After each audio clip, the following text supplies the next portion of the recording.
갈라디아서 강의의 24번째 시간입니다. 율법의 목적 파트 4 네 번째 파트. 우리 갈라디아서 3장 19절에서 25절 읽겠습니다. 시작. 그런즉 율법은 무엇이냐? 범법함으로 더하여진 것이라 천사들을 통하여 한 중보자의 손으로 베푸신 것인데 약속하신 자손이 오시기까지 있을 것이라. 그 중보자는 한 편만 위한 자가 아니라 하나님은 한 분이시니라. 그러면 율법이 하나님의 약속들과 반대되는 것이냐? 결코 그럴 수 없느니라. 만일 능히 살게 하는 율법을 주셨더라면 의가 반드시 율법으로 말미암았으리라. 모든 것을 죄 아래에 가두었으니 이는 예수 그리스도를 믿음으로 말미암는 약속을 믿는 자들에게 주려 함이라. 믿음이 오기 전에 우리는 율법 아래에 매인 바 되고 계시될 믿음의 때까지 갇혔느니라.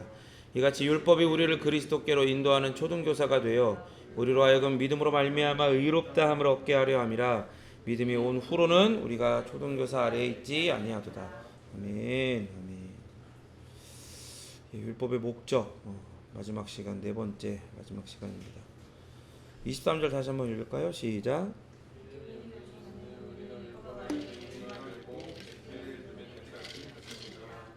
그렇죠. 믿음이 오기 전에. 이 믿음이 오기 전이라는 말 속에는 많은 것들이 함의되어 있죠. 그래서 이 믿음이 오기 전이라는 말은 약속하신 구세주를 믿어서 그 구원을 얻게 하는 은혜 언약의 성취가 이루어지기 전이라는 말이에요.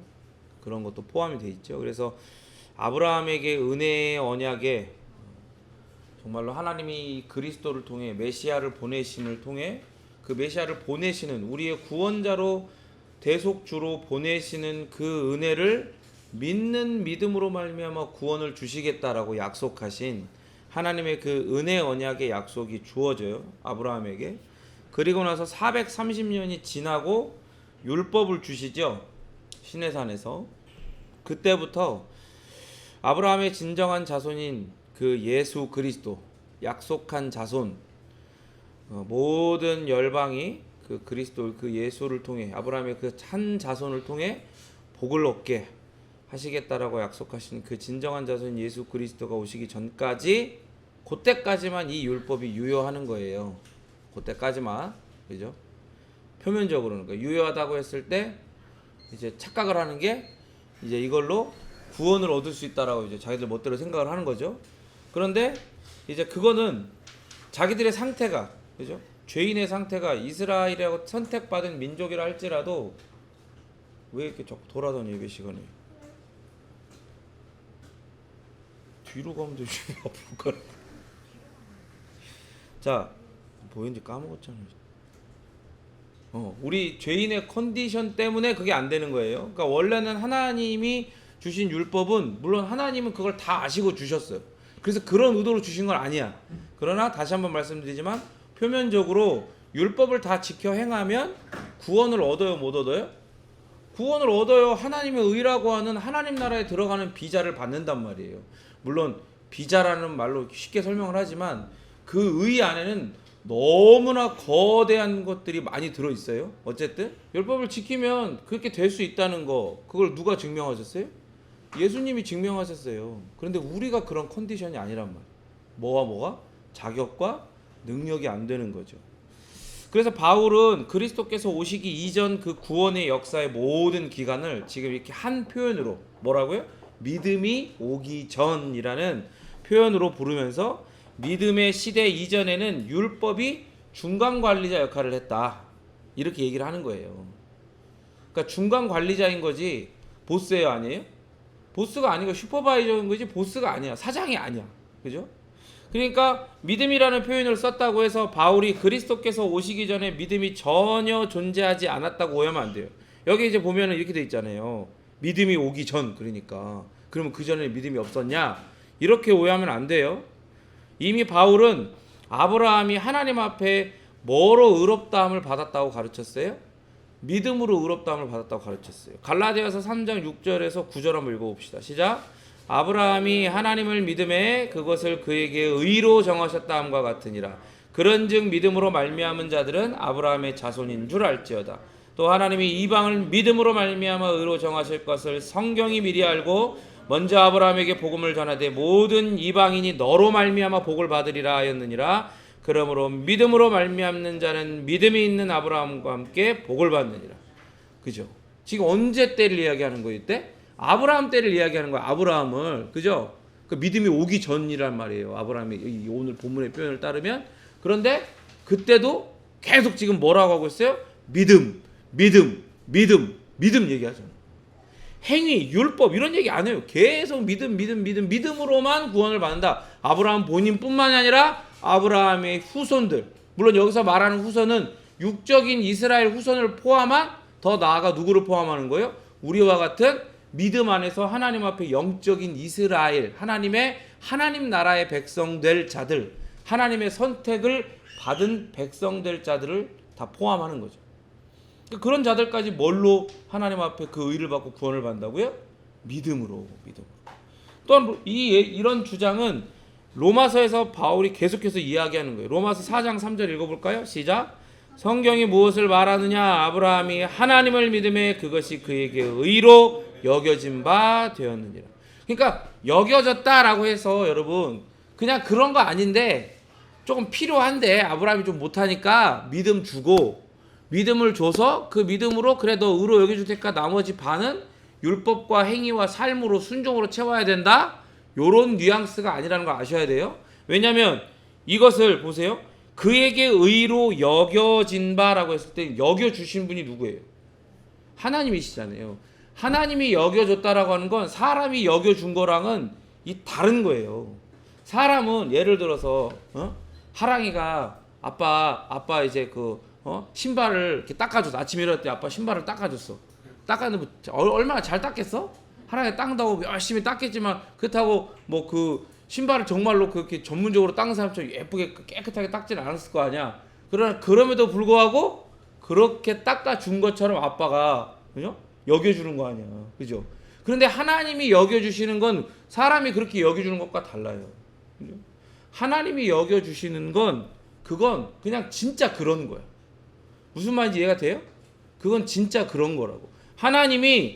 아브라함이 하나님을 믿었어요? 근데 그 믿음도 우리가 잘 알지만, 성경 전체를 보면 알지만 사람이 믿을 수 있는 게 아니에요. 죄인이 믿을 수 있는 게 아니에요. 성령 하나님께서 역사하셔서 거듭남을 무의식적으로 경험한 사람에게 하나님이 그에게 믿음을 불러일으키시는 거예요. 그래서 그 하나님이 하신 모든 말씀과 약속들을 믿게 되어지는 거예요. 그러니까 하나님이 그런 작업들을 눈에 보이지 않는, 우리 사람의 눈에는 보이지 않으나 우리가 은혜로 경험하게 되어지는 그런 것들을 다 행하시고 나서 아브라함이 하나님을 딱 믿었어.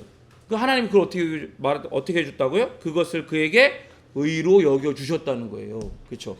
그러니까 여겨주셨다는 게 왜 여겨주셨다는 표현을 하냐면 모든 밑작업들을 은혜로 다 누가 공급하신 거예요? 하나님이 다 행하신 거야. 하나님이 다 행하신 거라고. 그러니까 여겨주셨다라는 표현을 쓴 거야. 근데 보세요. 하나님은 완전하신 분이죠. 그러니까 하나님께서 미리 다 작업을 해놓으신 이 놀라운 은혜의 작업들은 완전하고도 영원한 작업이 되는 거예요. 그러니까 이건 우리의 생각처럼 여겨준 거니까 반은 됐고 나머지 반은 우리가 뭐 율법을 행해서 순종을 해서 행위를 해서 채워야 된다. 이런 개념이 들어갈 틈이 있어요, 없어요? 없는 거예요. 전혀 없는 거예요. 완전한 거예요. 완전한. 그래서 구원의 역사, 구속사에서 하나님 앞에서 의롭다함을 받은 자는 모두 뭘로만 의롭다함을 받아요? 믿음으로만 의롭다함을 받아요. 의롭다라는 선언, 전 우주적인 선언을 하신단 말이에요. 왜냐하면 하나님이 우주를 창조하신 창조주이시기 때문에 하나님이 그렇게 의롭다라고 여겨주시고 하나님이 의롭다라고 선언하시면 그건 그냥 전 우주적인 선언이 되어버리는 거예요. 영원에 다다른 선언이 되어버리는 거예요. 그 취소가 될 수가 없어요. 취소가 될 수가 없다. 근데 자꾸 그렇게 행위나 율법이나 또 어떤 인본주의적인 어떤 신앙을 주장하는 사람들은 이 장로교적인 어떤 이런 부분들에 대해서 어떤 칭의론이나 어떤 구원관에 대해서 자꾸 비꼬죠. 야, 한 번 구원은 영원한 구원이라며. 근데 니네 하는 거 봐봐. 니네나 우리나 사는 거 똑같지 않냐? 똑같이 범죄하고. 그렇게 얘기하는 거예요. 이 사람들은 어디에 방점이 찍혀 있어요? 사람에게, 자기에게 방점이 찍혀 있는 거예요. 그 구원을 어떻게 해야 되는 거예요? 뭐 그게 처음부터건 혹은 반은 은혜로 시작됐건 예수님 때문에 은혜로 시작됐건 간에 그것을 완전하게 이루거나 혹은 그것을 지키는 건 누가 해야 된다고 생각을 하는 거예요? 자기가 해야 된다고 생각합니다. 그러나 우리는 그렇지 않죠. 하나님께서 하나님의 약속 언약을 따라 그 모든 것을 다 이미 준비하시고 은혜로 우리에게 그걸 다 주셨어요. 그래서 그것들을 어떻게 우리로 하여금 믿음을 생성하셔서 우리로 하여금 믿음으로 고백하게 하신 거예요. 예수님을 믿게 하시고 예수님을 고백하게 하셔서 하나님의 의에 이르게 하신단 말이에요. 그리고 그걸 그렇게 여겨주시는 거예요. 그러니까 왜 여겨주신다는 표현이 여기에 들어가는지 이해가 되세요? 하나님이 다 하신 거예요. 하나님이 내 언약 내가 이루겠다고 하셨기 때문에 여겨주신다는 표현을 썼다는 것을 이해하셔야 돼요. 자,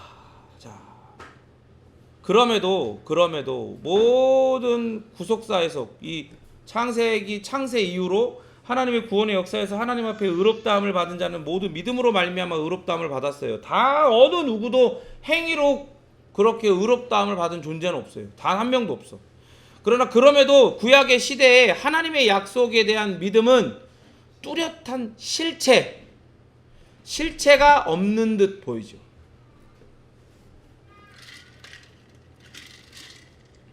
그러니까 신약의 내용들을 분명하게 이해하고 그것들을 동의하고 그걸 믿고 그런 관점으로 구약을 보면 출애굽기에서 아브라함의 이야기 가운데 믿음이 도드라지게 나온다는 게 보여요.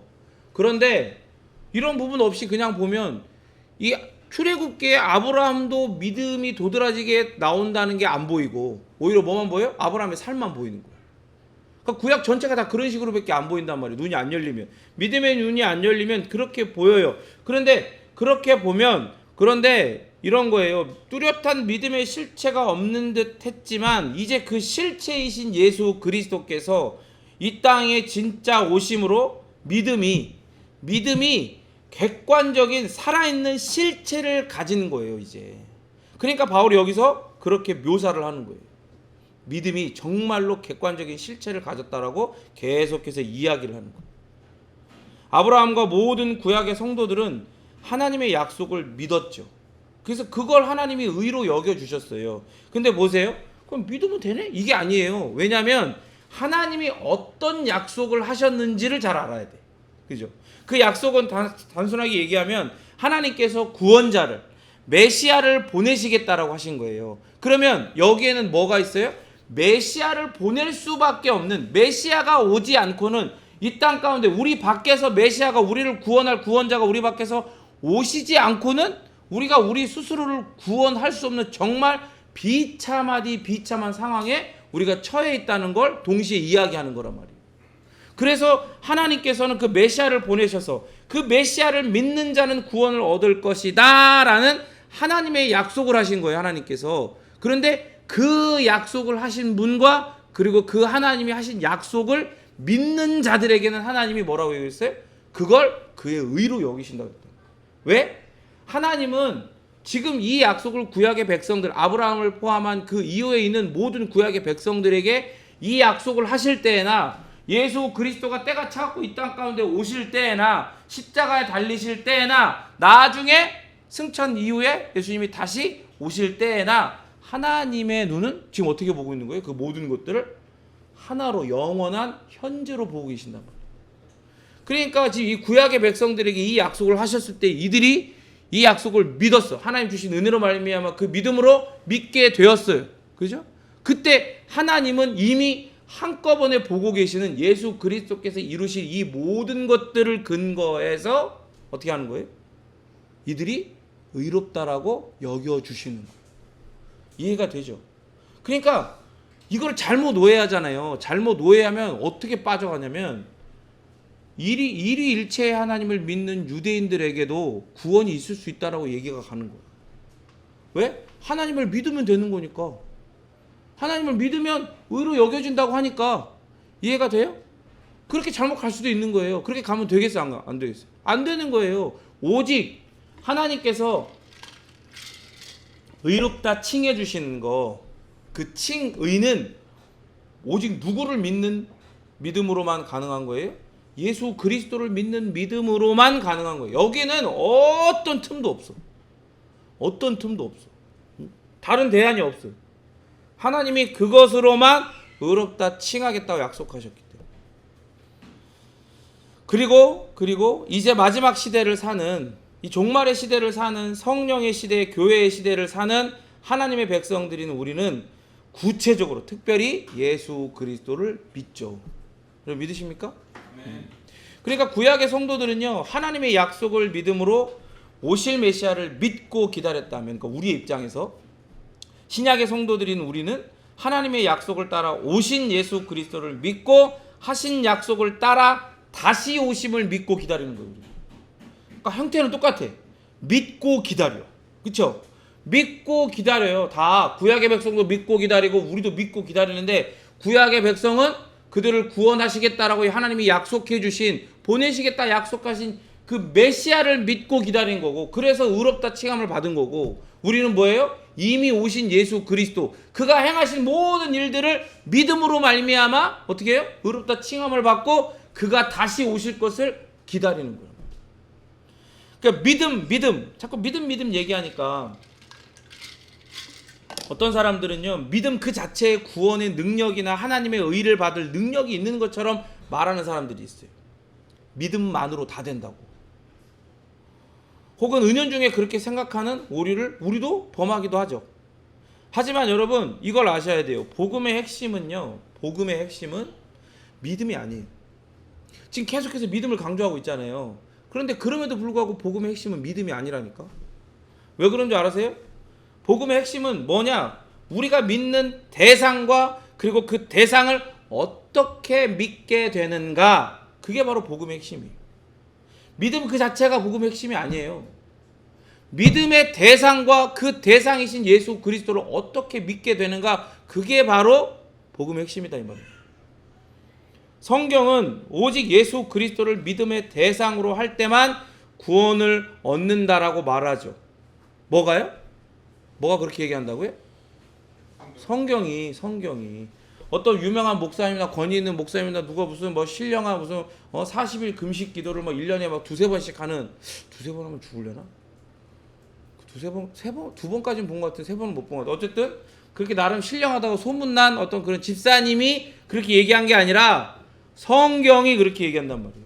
하나님의 계시, 성경이, 특별한 계시인 성경이. 그러니까 성경에서 말씀하는 창세기에서부터 구약 전체를 통해 약속하신, 그리고 그 약속의 때가 차서 나타나신 메시아이신 예수 그리스도를 따라합니다. 바르게 믿을 때 하나님의 의를 얻고 구원을 얻고 영생을 소유하는 하나님 나라의 백성이자 양자 양녀가 된다고 하나님 말씀하신단 말이에요. 어디에서? 성경에서. 그러니까 성경에서 이야기하는 거 말고 다른 얘기, 이상한 얘기가 비틀고 막 섞고 막 그래가지고 얘기하면 그런 거는 정신이 나간 거야. 그럼 뭐 어떻게 해야 돼요? 두 가지밖에 없다 그랬죠. 꺼져 하든가 내가 꺼지든가. 무슨 말인지 알아요? 꺼져 하다가 용기 없으면 도망쳐야 돼. 거기서 그런 자리에 있으면 안 돼. 그런 사람과는 있으면 안 돼. 그러니까 믿음은 하나님의 구원의 은혜를 얻게 하는 통로예요. 통로라고. 하나님의 구원의 은혜가 여기 있어. 그런데 나는 죄인이잖아요. 그죠? 하나님은 어때요? 우리와 모든 면에서 구별되는 거룩하신 분이란 말이에요. 그러니까 하나님의 그 은혜도 거룩함이 묻어 있어요. 거룩한 은혜가 되는 거예요. 그러니까 죄인인 우리가 감히 그거를 포착하거나 그리고 그것을 가까이 할 수가 없어요. 왜? 거룩의 성질상 죄를 어떻게 하니까? 돌격해서 죽여버리니까.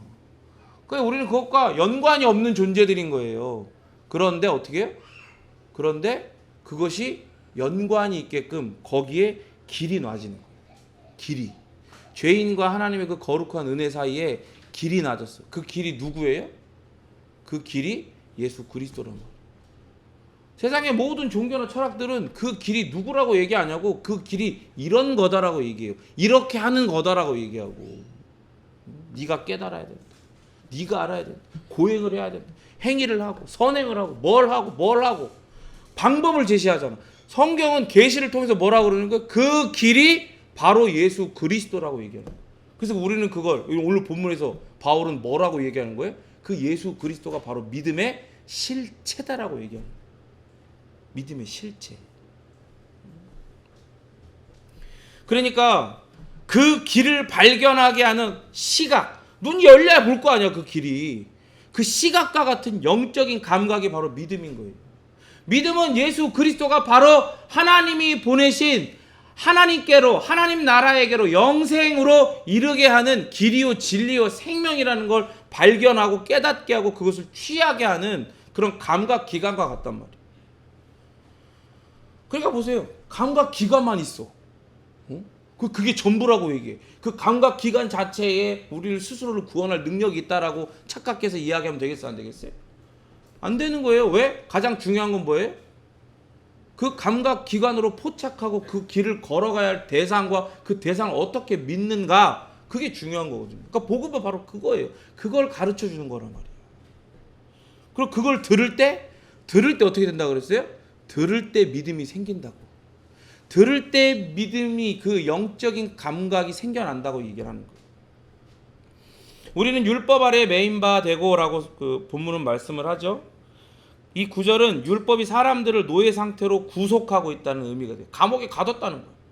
그러니까 세상 전체가 죄수가 되었다라고 22절에서 이야기했잖아요, 이미. 그러니까 모든 사람들도 율법의 죄수로 갇혀 있는 거예요, 지금. 계시될 믿음의 때까지 갇혔느니라라는 구절을 통해서 구원의 역사에서 율법은 주체가 아니고 주인공이 아니고 임시적이고 제한된 역할을 한다는 걸 드러내고 있어. 믿음의 때까지 갇혔다. 율법에. 그건 뭐예요? 계시될 믿음의 때가 오면 거기서 완전하게 해방된다, 이 말을 하는 거예요. 그걸 전제하고 이야기하는 거예요. 그래서 이스라엘은 그리스도가 오시기 전까지 율법 아래에 갇혔어.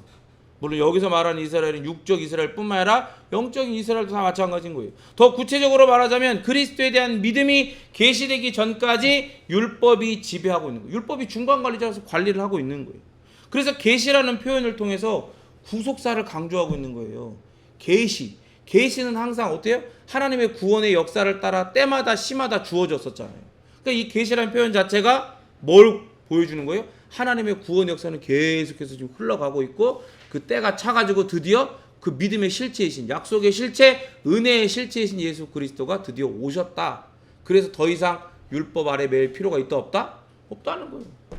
그게 이 시대의 흐름이라는 거예요. 하나님이 역사의 주관자이신 하나님께서 지금 끌고 가시는 이 역사의 흐름이라는 걸 이야기하고 있는 거예요.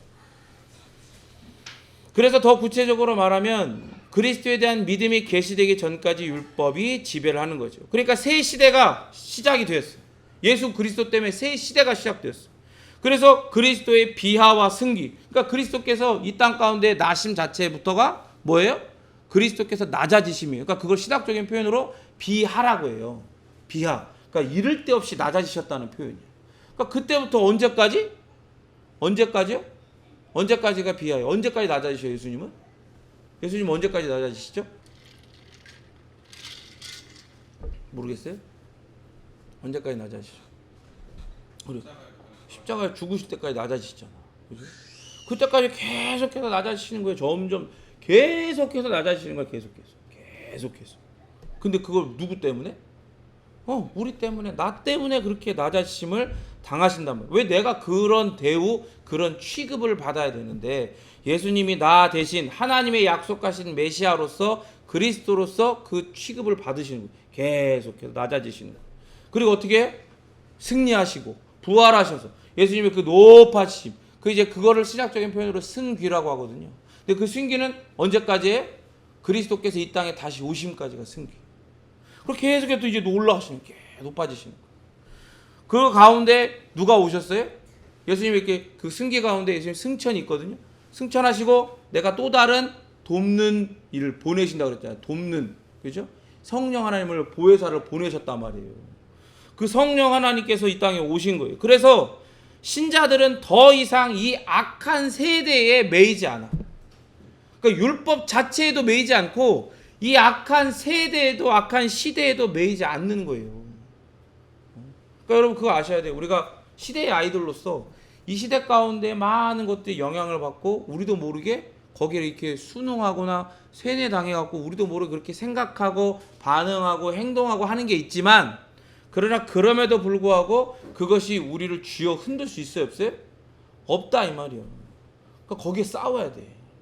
그것과 싸워야 돼. 딱 깨닫고 믿음을 가지고 이거는 하나님의 계시의 말씀 그 기준에 비춰서 이거는 옳은 게 아니야. 시대에서 사람들이 다 옳다고 해도 이건 아니야. 옛날에 광고에 이런 게 있었어요. 사람들이 다 여기서 이렇게 뒤돌아 있어. 이렇게 엄청나게 많은 사람들이 이렇게 딱 줄을 다 맞춰가지고 막 성가대 이렇게 몇백 명 쓰는 것처럼 다 양복 입고 다 줄을 서 있어. 근데 딱 한 명만 그러고 있는데 한 명만 딱 뒤돌아갖고 아니요 이러는 거야. 그게 그렇게 하겠다는 거지. 남들이 다 예라고 할 때 우리는 아니라고 하겠다는 거지. 자기네 회사에 이제 광고를 하는 거지. 근데 그리스도인이 바로 이 세상 가운데 그렇게 해야 돼요. 하나님의 말씀에서 그건 아니라고 하면 그건 아니다. 하나님 나라의 이 아름다운 이 법, 그 기준, 하나님의 말씀을 가지고 기준 삼아서 봤을 때 이 세상 가운데 모든 사람들이 이게 대세고 이게 흐름이고 이게 맞는 거고 이게 옳은 거다라고 얘기할지라도 그게 아니라고 하면 아니요라고 얘기할 수 있어야 되는 거예요. 왜 그렇게 되는 거예요?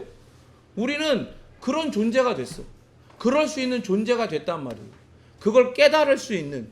그러니까 똑같이 살면서 그렇게 막 듣고 세뇌당하고 막 거기에 이렇게 반응하고 생각도 할 수 있지만 말씀을 보고 다시금 깨닫게 하셔서 누가? 보혜사이신 성령님이 깨닫게 하셔서 이게 아니구나 라고 목소리를 낼 수 있게끔 하나님 우리를 인도하신단 말이에요. 그래서 이 시대에서 이 은혜의 시대에서 우리는 예수 그리스도를 믿는 믿음으로 말미암아 율법에서 해방되고 우리로 사랑하는 마음을 가지고 하나님께 전심으로 순종하고자 하는 소원을 가지게 되었어. 근데 이런 얘기하면 나는 전심까지는 아닌데 내 삶을 보면 그런 것까지는 아닌데 목사님 너무 높은 기준을 얘기하시는 건가? 그렇게 생각을 할 수가 있어요? 자기의 삶을 돌아보면. 근데 그것도 사단의 장난질이야. 거기 속으면 안 돼요. 그리스도께서는 우리에게 당신과의 믿음의 연합 안에서 당신이 이루어 놓으신 모든 것을 어떻게 하셨어요? 어떻게 하세요? 이렇게 조금씩 감질나게 야 너 조금 잘하면 내가 준다. 야 조금 좀 더 잘 따라와. 근데 좀 더 준다. 이렇게 하시는 분이에요? 아니에요. 당신과의 연합 안에서 그 의 가운데에 그러니까 하나님으로부터 받은 의는 그러니까 의는 제가 뭐라 그랬어요? 하나님 앞에 의라고 하는 건 어떤 한 인생의 전체 그 마지막 지점에서 그 의로운지 안 의로운지 판단을 받는 거라고 그랬잖아요. 그러니까 의는 한 사람의 인생 전체가 들어있는 거예요. 그 사람의 인생 전체 가운데 하나님에 대한 순종이 들어있는 거예요. 그 하나님은 당신에게 순종하는 자에게 뭘 주신다고 그랬어요? 뭘 주신다고 그랬어? 한 글자로 뭐예요? 요약하면 복 주신다고. 그리고 이스라엘 백성들도 에발산이랑 그리심산에 다 두 개로 쪼개갖고 세운 다음에 선포하잖아. 하나님의 이 모든 말씀에 순종하는 자는 이 에발산의 선자들을 통해서 그 이 그리심산의 선자들을 통해서 순종하지 않는 자들은 어떤 저주를 받을 것인지 선포하게 하고 그리심산의 선자들을 통해서 하나님의 말씀에 순종하는 자들은 어떤 복을 받을 것인가를 선포하게 했어. 저주와 복을 선포한단 말이야.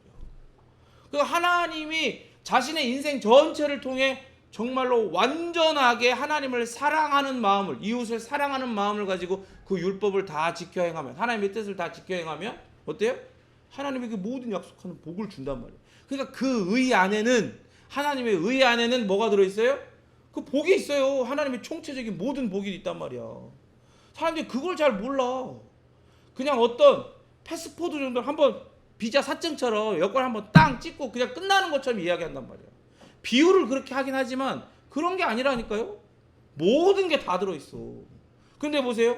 예수 그리스도를 우리가 딱 믿었을 때 우리는 그리스도의 믿음의 연합 속으로 들어가. 그럼 그 믿음의 연합 안에서 이미 그리스도께서 당신의 모든 전생의 순종의 삶을 통해 하나님으로부터 받은 그 의 안에는 모든 하나님이 약속하신 모든 가장 좋은 복이 있단 말이에요. 그것도 가득하단 말이에요. 그게 어떻게 된 거예요? 우리에게 그 의가 전가됨으로 그 복이 우리에게 함께 전가된 거예요. 그럼 그건 누구의 소유가 된 거예요? 우리의 소유가 된 거나 마찬가지야. 그러니까 여러분 보세요. 아까 얘기했잖아요. 우리는 사랑하는 마음을 가지고 하나님께 전심으로 순종하고자 하는 소원을 가지게 된 그런 성향의 사람으로 바뀌게 됐다니까. 여러분들은 동의가 안 되잖아요. 나는 그렇지 않은데 아직도. 나는 그러면은 목사님 말한 거가 뭔가? 아니 그게 아니야. 뭐 한 거예요? 그걸 자세히 들여다보지 않은 거야. 거기다 코를 박고 들여다봐야지. 여러분 고3 때 열심히 공부했죠? 아닌가? 했죠? 나도 고3 때 진짜 열심히 공부했어요. 진짜 열심히 했어. 고3 때만. 그것도 한 2달 정도만. 2달 정신 차리고 2달 정도 열심히 공부했어. 미친 듯이 공부했어. 근데 그때 어떻게 해? 도서관 가는 거야. 도서관 딱 가요. 독서실 딱 가요. 원래 그 2달 전에 친구들이랑 놀러 갔는데 이제는 어떻게 해? 공부하러 가는 거야. 그 딱 거기다 앞에 딱 떠붙이는 거야. 딱 포스트 딱 쓰레기가 되지 말자. 딱 붙여놓고 쓰레기가 되지 않기 위해서. 왜냐 그동안 너무 쓰레기처럼 살았어. 공부 안 하고 맨날 공부한다 도서실 가고 맨날 나랑 놀러 다니고. 어? 근데 쓰레기가 되면 2달 동안 딱 앉아 있는 거야. 그 딱 집중을 하는 거야. 그 공부하기 너무 좋아 독서실. 다 가려져 있어. 코 박고 그것만 공부만 계속. 여러분 하나님의 말씀이 그래요. 하나님의 말씀이 여러분의 삶 가운데 그 말씀만 주구장창 보라는 얘기는 아니야. 그러면 좋겠지. 근데 그럴 만한 여유와 환경이 또 되는 사람이 많지 않잖아. 이따 또 얘기하겠지만. 어쨌든 하나님이 주신 그 시간을 어쨌든 쪼개고 뭐하고 선택과 집중을 해가지고 이미 그걸 픽스해. 여기에 영순위를 두고 하나님의 말씀에 코를 박고 거기에 집중할 그런 시간을 픽스해 놓고 거기에 딱 집중을 해야 되는 거예요. 그럼 그때 하나님의 말씀을 통해 뭘 발견하게 되는 거예요? 아, 이런 성품의 하나님, 이런 속성의 하나님께서 나에게 어떤 은혜를 주셨는지, 그 하나님이 나에게 그리스도 안에서 허락하신 복의 실체들은 이 의 안에 이미 나에게 다 주어진, 따라합니다. 다 주어진. 하나씩 주시겠다 한 게 아니야. 내가 통과하면 그게 사람의 이 세상의 논리거든요. 어떤 단계를 해갖고 통과하면 주는 거야. 그죠? 게임도 그렇잖아요. 게임도 어떤 게임도 항상 이렇게 통과해야 뭐 보스를 중간 보스를 깨고 어디를 통과해야 거기에 딱 상을 줘. 근데 그런 게 아니야. 하나님의 논리는 그리스도 안에 다 줘버려. 다 줘. 왜? 하나님은 자기를 찾는 자들에게 상 주시는 이시고. 그걸 믿어야 되는 거예요. 여러분 그걸 믿어야 돼요. 하나님은 그렇게 감질나게 주시는 분이 아니야. 한 번에 다 주셔 그리스도 안에서. 말씀을 통해 딱 고박 거기에 딱 집중해서 경건의 시간을 딱 확보해 놓고 거기에 집중할 때 뭐가 발견되기 시작하는 거예요? 아, 내가 하나님의 복을 받아. 뭐가 진짜 복이야? 잘 먹고 잘 사는 게 복이 아니라 건강한 게 복이 아니라 그 전에는 그리스도 밖에 있던 나는 전혀 하나님이 원하시는 삶을 살고자 하는 성향 자체가 없어. 그냥 정반대. 그냥 내가 잘나고 나를 위해서 사는 성향 자체로 완전히 하나님과 정반대로 그냥 하나님을 지워버리고 하나님을 향해 이를 드러내고 으르렁거리는 성향의 사람이었는데 근데 이제는 어떻게 된 거예요? 이제는 하나님을 전심으로 사랑하고 이웃을 사랑하는 게 나의 인생의 소원이 됐다는 걸 발견하게 되는 거예요. 아, 내 마음에 이런 마음이 생겼구나. 이게 그냥 던져놓고 내가 잘 가꾸는 게 아니라 성령님 이것들을 계속해서 품어주셔가지고 내 안에 점점 더 커가게 하시는구나. 그걸 발견하게 하시는 거예요. 그렇게 하면 어떻게 해야 된다고? 코 박고 거기에 집중해야 돼요. 그래서 이 역시 그럼에도 불구하고 뭘로 되는 거예요? 이 모든 것들, 이 은혜를 발견한 실체, 코 박고 다 좋아.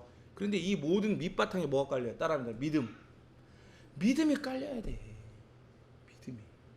내가 코 박고 내가 미친 듯이 집중해갖고 내가 이걸 다 내가 받아내고 하면 이런 게 아니라니까요. 이미 다 나에게 주셨다는 믿음이 깔려야 되는 거예요. 믿음이 깔려야 그걸 보고 발견하고 내 것들로 확인하고 누려가게 되는 거예요. 24절 읽겠습니다. 시작.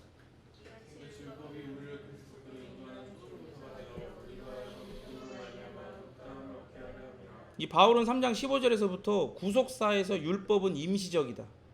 임시다라고 계속 강조했어요. 여기서 결론을 내는 거예요. 여기에서 초등교사 파이다 고고스라는 이 헬라어를 사용해가지고 헬라 문화에서 그 당시 헬라 문화에서요 가정교사 이 파이다 고고스는요 한 가정의 자녀들을 책임지는 중요한 임무를 맡은 이게 좀 충격인 거야. 노예야. 이 파이다 고고스 초등교사가 노예라고. 어떤 그렇게 과외 우리 수정자매 과외 선생님 하는 것처럼 실력 있는 사람을 모셔서 이렇게 하는 게 아니라 그 노예 중에 한 사람을 그렇게 딱 붙이는 거야. 수정이도 노예잖아. 누구의 노예야? 누구의 비웃냐? 너 그리스도의 노예 아니야? 맞아 아니야? 맞지, 그지? 수정자도 그리스도의 노예. 그렇게 노예를 그렇게 하는 거야. 근데 이런 거예요. 부유한 가정이니까 부유하고 그렇게 로마의 어떤 자유인 신분을 가진 자들만 그렇게 가정교사를 둘 수 있었어요. 그러니까 스쿨이 지금 학교잖아요. 그 어원이 된 그 스콜레도 원래 한가한 거, 그런 뜻이에요. 한가 한자 이런 뜻이란 말이야. 그러니까 그 정도로 시간이 여유가 있고 그런 자들, 부유해가지고 시간 있는 자들이 학교를 가고 그러는 거야. 그런데 이 희한한 게 뭐냐면 이 노예라고 해서 우리가 딱 생각하는 것처럼 그렇게 생사 여탈권이 주인에게 잡혀 있고 막 그런 노예의 개념이 아니에요. 이 당시에 이런 노예들은 어떤 노예냐면 그 약간 좀 그런 거야. 옷도 옷 입는 것도 그냥 일반 자유인들이랑 똑같이 그냥 자기 뭐 주인이나 뭐 이런 부유한 사람도 똑같이 입어. 똑같이 입고 다니고 뭐 그런 자유인이 길을 가면 이렇게 원래 막 비켜주고 막 그래야 되잖아요. 식민지에 있는 사람들은. 근데 이 노예들은 길도 안 비켜줘. 그래서 이제 그 당시 이제 그 문헌에 보면은 막 그런 어떤 그 로마의 어떤 그 높은 사람이 투덜거리는 게 적혀 있어. 이것들은 옷도 노예 주제에 똑같이 입고 길도 안 비키고 말도 잘 안 듣는다 뭐 투덜거리는 그런 문헌도 있어요. 로마의 문헌도 있어. 이제 그렇다는 걸 이제 염두에 두고 이 가정교사들이 어떤 학문들을 가르치는 가정교사가 아니라 어떻게 하는 거냐면 그 자녀들을 주인의 자녀를 엄격하게 훈련하고 그리고 학교의 등하교를 책임지는 거예요. 그 집에 와가지고는 어떤 예의 범절 뭐 이런 것들을 집중적으로 가리키는 거죠. 그러나 그런 엄한 교사도 이제 아이가 성인이 되면 어떻게 해요? 더 이상 그를 가르치지 않아. 그러니까 이 교사는 아이에게 사랑을 받기도 하겠지만 또 어떻게 해요? 아이가 좀 자의식이 강해지고 또 크면 뭐 그게 좋건 나쁘고 자기가 마음대로 하고 싶잖아. 그때는 또 아이에게 미움을 받는 거야. 교사는 엄격하게 가르쳐야 되니까 주인이 그걸 명했으니까. 그런데 아이가 성인이 되면 그렇게 아이를 막 괴롭히지 못하는 거지. 이렇게 해야 된다, 뭐 이렇게 저렇게 못하는 거야. 왜? 아이가 성인이 됐으니까. 장성하면서 그에게서 그 삶에 필요한 지식과 예의 범절을 다 배웠으니까 이제 더 이상 그의 말을 들을 필요가 없는 거야. 그러니까 이렇게 어릴 때만 교사가 필요한 것처럼 이 바울이 왜 초등교사 파이다고구스를 썼냐? 구원의 역사, 구속사에서 하나님께서 정하신 그 시간 안에서만 이 율법이 효력이 있도록 정해진 거라는 걸 이 표현 자체를 통해 드러내고 있는 거예요. 할례를 주장했던 유대주의자들은 이 지금 갈라디아 성도들을 미혹하고 있는 자들은 모세 율법이 영원한 것으로 계획된 것이 아니라는 걸 이해하지 못했어. 그러니까 중간 관리자라는 걸 이해하지를 못했어. 하나님은 율법을 통해 우리를 믿음으로 말미암아 의롭다함을 얻게 하시죠. 근데 유대주의자들은 이 핵심을 이해하지를 못한 거야. 믿음이 들어서야 할 자리에 왜 그러냐면 그 믿음이 들어서야 할 그 마음의 자리에 자기 3종 세트가 꽉 들어차 있으니까. 강팍한 신앙. 강팍한 게 뭐라 그랬어요? 성질이 더럽고 고집이 센. 다들 이렇게 표정이 찔린 듯한 그런 표정인데 혜미는 나는 아무렇지도 않아요. 근데 오히려 그게 더 찔리는 걸 드러내는 거 알지? 그러니까 강팍한 신앙, 성질이 더럽고 고집 센 신앙. 그러니까 그게 성경을 볼 때 제대로 된 신앙이에요? 그거 잘못된 거야. 그건 악한 거야. 잘못되고 악한 신앙이 들어차 있으니까 이 유대주의자들은 이 율법을 통해 우리를 믿음으로 말미암아 의롭다함을 얻게 하신다라고 그거를 이해를 못하는 거야. 그러니까 율법만으로 하는 거지. 율법이 예수 그리스도를 믿는 믿음을 가리킨다는 걸 몰랐던 거, 이해를 못했던 거야. 그러나 우리에게는 거듭남의 은혜를 주셔가지고 우리가 강팍한 마음이 없었던 게 아니잖아. 지금도 발견되잖아요. 여러분의 삶 가운데서 때마다 시마다 환경 막 이런 거 다 주어질 때마다 막 불같이 일어나지 않아요? 발견된다니까. 우리의 삶에서 시도 때도 없이 우리의 강팍했던 성질이 다시 나오잖아. 그 고집이 나오잖아.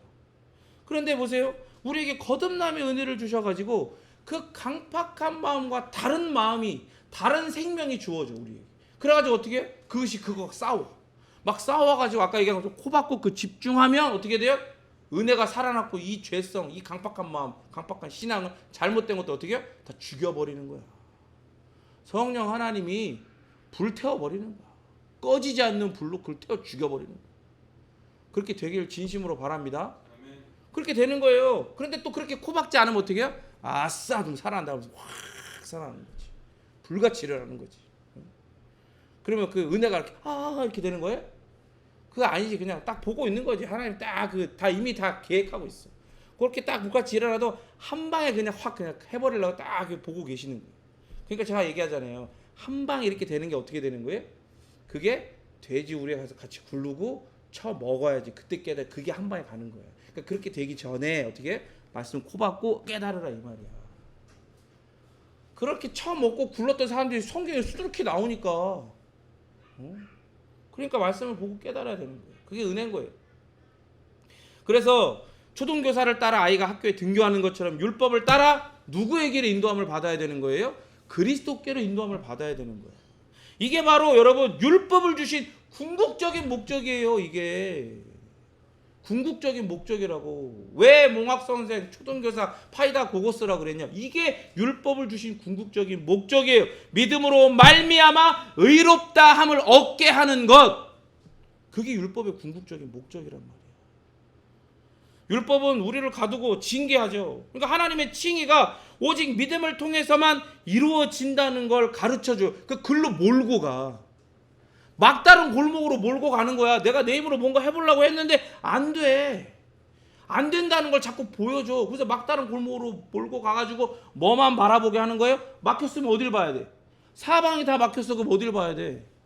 하늘을 위를 봐야 될 거 아니야. 위에서 그리스도가 우리를 위해 찾아오신다. 하나님의 약속을 따라 오셨다는 그걸 바라보게 하는 거예요. 그게 율법이 하는 일이란 말이에요. 부정적인 방법이긴 하죠. 그게. 그죠? 부정적인 방법. 왜냐하면 율법은 선한 거예요. 하나님에게서 지극히 선하신 하나님에게서 온 거니까 율법 자체는 지극히 선하잖아. 근데 그게 왜 부정적인 방법이 돼요? 그게 우리의 상태 때문에 부정적인 방법인 거야. 왜? 우리가 부정하니까. 우리가 부정하니까 우리에게는 그게 부정한 방법이 되는, 부정적인 방법이 되는 거예요. 죄인인 우리의 상태 때문이라는 걸 잊으면 안 돼. 율법 자체가 부정한 게 절대 아니에요. 아시겠죠? 그래서 3장 25절 읽겠습니다. 시작. 율법은 구원의 필요성을 가르치죠. 그러니까 율법은 여러분 같이 합니다. 큰 소리로 여기 한번 싹 쳐요. 바닥을 치면서 딱 해요. 딱 해요.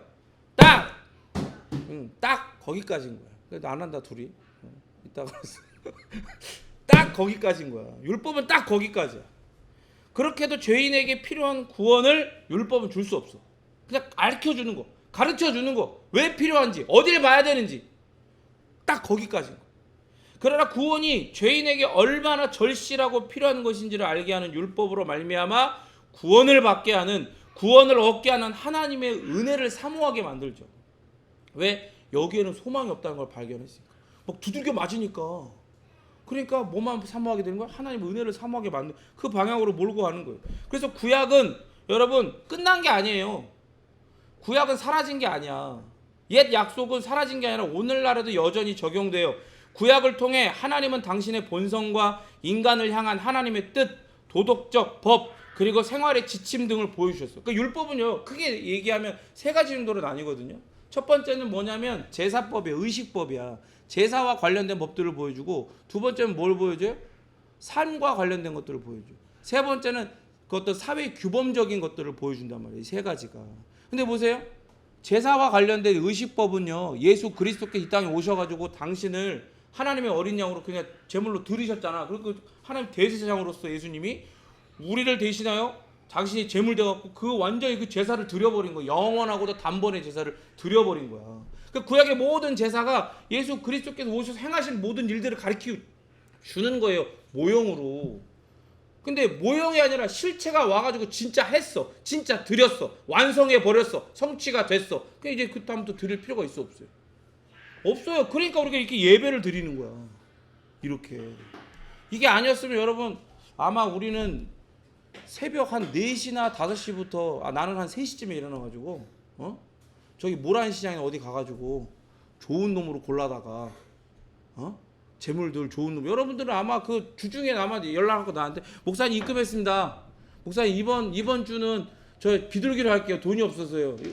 목사님 이번 주는 보너스가 들어왔으니까 양으로 할게요. 그거 갖고 잡았고 여기서 막 다 잡고 난리지. 애들 징그러 이러고 저기 앉아서 막 그리고 하고 불 지르고 막 소방서 오고 막 난리 나겠지 막. 예수님이 오셔서 우리가 그냥 모든 것들이 다 됐으니까 우리 안 하는 거야. 그 제사를 안 하는 거야. 그러나 아까 얘기했죠. 구약이 끝난 게 아니라고요. 성취되어서 뭐가 우리에게 여전히 유효해요? 그 법을 주신 하나님의 원래 의도는 여전히 유효해요. 그 예배, 제사의 대상이신 하나님의 거룩하심을 생각하고 그 거룩하신 하나님 앞에 전심으로 온전하게 예배 드려야 된다는 거, 경배와 찬양을 드려야 된다는 거, 그건 어떻게 여전히 유효한 거. 그걸 그 법을 통해 보여주시잖아요. 10계명이 1계명, 2계명, 3계명이 그걸 가르쳐주는 거예요. 그 원의를 가르쳐주는 거예요. 마찬가지예요. 생활의 규범도 마찬가지죠. 원래 의도가 그 안에 다 녹아 있어요. 하나님 나라의 아름다운 백성이 어떻게 살아야 하는가, 그죠? 근데 율법이 중간 관리자가 그게 끝났어. 그러면 그게 끝났냐? 그렇지 않아요. 그 원래 의도는 남아 있어요. 누구를 통해서 선명하게 그것이 드러나고 완성이 됐어요? 예수 그리스도를 통해서 어떻게 하나님의 백성이 살아야 되는지를 보여주셨잖아요. 완성해 버리셨잖아요. 그리고 그 의를 우리에게 주셨잖아요. 그러니까 그 의 안에는 그렇게 살 수 있는 능력이 바로 거기에 있는 거예요. 그러니까 거기 코 박고 그걸 봐야 돼. 거기 집중해야 돼. 그래야 그걸 받는 거야. 그러니까 예수님이 뭐라고, 나는 포도나무에 너희는 가지니 너희가 내가 붙어 있어야 된다고. 그래야 그 능력을 공급받는다고 얘기하신 거야. 사회 규범도 마찬가지예요. 다 그런 게 있는 거예요. 다 그 안에 있는 하나님의 원의는 그대로 쭉 흘러가요. 푸른 마르고 꽃은 시드는 하나님의 말씀은 영원 불변한 것처럼.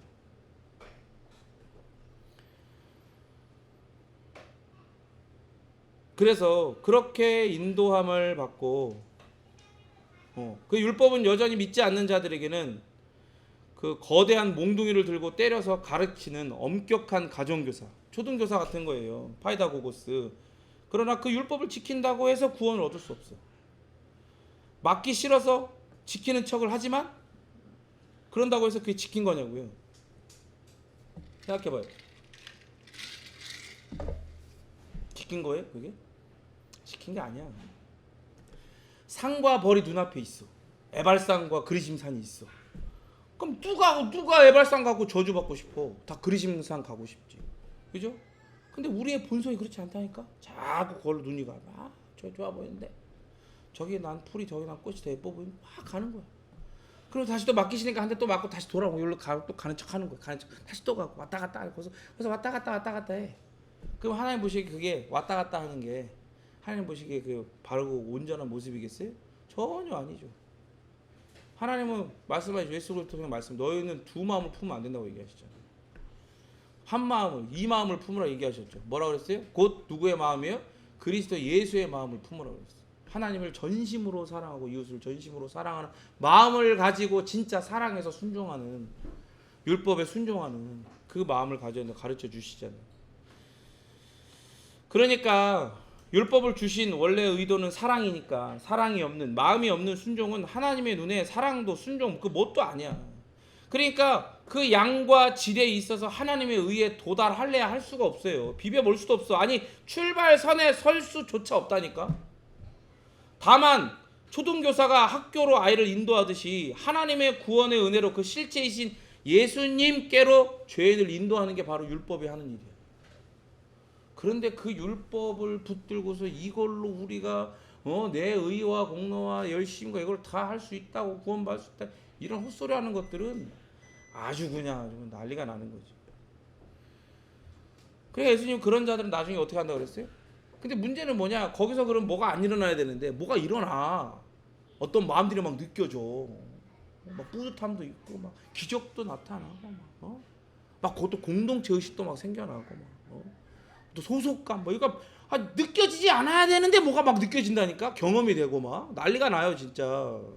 그럼 마지막 날에 그 실체이신 예수님께서 이제는 하나님으로부터 그 완전한 승리의 마지막 장면, 그 높아지신 마지막 장면, 모든 권세와 위엄, 심판주의 그 권위를 하나님으로부터, 아버지로부터 받아가지고 이 땅에 딱 오셔가지고 심판하실 때, 주여 저희입니다 이러고 딱, 저희가 주의 이름으로 선지자 노릇하고 내가 이런 것도 저런 것도 하고 막 했습니다. 그럴 때 어떻게 되는 거예요? 아까 얘기했죠. 복음의 핵심은 뭐예요? 복음의 핵심은 믿음이 아니고 뭐예요? 그 믿음의 대상과 그 대상을 어떻게 믿는가 이거잖아요. 근데 우리가 믿음을 선포하고 어떻게 믿으면 된다 하고 막 했습니다 하면서 놀란 체험도 많이 하고 했습니다 할 때 뭐라 그래요 예수님이? 나 니네 모르는데 다 꺼져라 이렇게 하신다고 그랬잖아. 내에서 물러가라. 그 어떻게 돼? 다 끌려가는 거야. 천사들한테 붙잡혀갖고 아닌데 이러면서 끌려가갖고 어디에? 영원한 지옥 불소에 던져지는 거야. 주여 하는 것들이 다. 여러분 잘 이해하셔야 돼요. 그걸 잘 이해하셔야 돼요. 그렇게 인도함을 받고 은혜를 얻은 자들은 이제 믿음을 얻어서 그 믿음의 대상이신 그리스도만을 신뢰하게 되는 거예요. 그리스도만을. 그러니까 구원자로, 삶의 주인으로 다시 오실 영원한 왕으로 그 그리스도를 신뢰하게 된다고. 이 그리스도께서 오시기 전까지 율법이 우리를 감독했어요. 그러나 그리스도께서 오셨기 때문에 우리는 이제 믿음을 통해 하나님께 반응하게 되었다. 그러니까 그 전에는 이 잘못 오해하고 있는 사람, 율법주의자들은 율법을 통해 내가 순종했으니까 누가 반응해야 돼? 하나님이 내 열심에 반응해야 돼. 하나님이 내 행위와 내 의와 내 공로에 반응을 해야 되는 거야. 그렇게 착각을 하는 거예요. 그러나 그리스도께서 오셨잖아요. 그냥 이런 오해는 다 집어쳐야 돼. 오해할 이제 그런 거리도 없어. 이제 예수님이 이제 오셨기 때문에. 그러니까 우리는 믿음을 통해 하나님께 반응할 수 있게 됐어. 하나님 우리한테 반응하셔야 되는 거야. 그러니까 왜 유대인들이 예수 그리스도의 그 부활을 그렇게 막 덮어요? 그걸 조작해요? 왜 그런 거예요? 계속해서 하나님이 우리 열심히 반응해야 되니까 덮는 거야. 그 실체를 그냥 감춰버리는 거야. 그래서 우리는 이제 믿음을 통해 하나님께 반응해요. 그 반응의 모습이 뭐예요? 하나님을 사랑하고 이웃을 사랑하는 모습인 거예요. 그렇게 우리는 더 이상 율법주의나 그 아류들 때문에 죄의식에 짓눌릴 필요가 없어요. 여러분 자꾸 죄의식에 짓눌려요? 그러면 여러분 그 생각을 해야 돼요. 그러니까 죄의식에 짓눌린다라고 하는 건 이게 뭔가 좀 잠깐 뭐 이렇게 좀 살짝 비틀려고 생각하구나라고 생각할 수도 있고 좀 불쌍하다 연약하다고 생각할 수 있지만 그 본질을 찢고 들어가면 뭐가 있는 줄 알아요? 내 열심이 여전히 그 신앙의 원리로 작동하고 있는 거야. 그러니까 그렇게 율법주의적인 거에 그렇게 죄의식 가운데 죄책감 가운데 시달리는 거야. 왜? 내가 해서 단계를 올라가고 복을 받아야 되는데 지금 내가 그게 안 되는 거거든. 그래 자꾸 죄책감에 그냥 이 높아 보이는 이 계단이 갈수록 높아지니까 너무 막 죄책감에 시달리는 거야. 해야 되는데 안 되니까. 이미 다 하셨는데 그걸 믿지 못하고 내가 해야 되는데 못 하겠으니까 죄책감에 시달리는 거야. 그러니까 목회자는 목양을 하면서 그렇게 죄책감에 시달리는 성도들을 위로하고 할 수는 있지만 설교할 때나 그리고 또 그렇게 위로하더라도 어떻게 얘기할 수밖에 없어요? 아니 얘기해야만 하는 거예요? 그건 여전히 내 신앙의 원리 속에 내 열심, 내 의, 내 어떤 게 작용하고 내가 주체가 되어갖고 작용하고 있으니까 그런 거다라고 얘기할 수밖에 없는 거예요. 얘기해 주는 게 맞는 거예요. 아시겠죠? 그래서 여러분 중요한 건 뭐예요? 믿음이야. 믿음이 있어야 돼. 누구를 믿는? 예수님을 믿는 믿음이 있어요. 그런데 중요한 건 또 뭐냐? 요즘에 그런 말 하잖아요. 고인물 알죠? 고인물 한 분야에서 이제 전문가인데 너무 오랫동안 했어. 그래서 그걸 약간 비꼬는 말로 고인물이라거든. 근데 어떻게 보면 또 믿음의 고인물들이 있어. 믿음의 고인물들. 그러니까 그 믿음을 아까 얘기한 것처럼 잘못 오해하는 거야. 그래가지고 그 믿음을 갖고 자꾸 고인물들이 되는 사람이 있거든요. 근데 그러면 안 돼. 그걸 또 피해야 돼. 그런 것들을 또 어떻게 피해야 되는지 또 이후의 말씀 통해서 계속해서 하나님은 말씀하십니다. 또 그들을 기대하시기 바랍니다.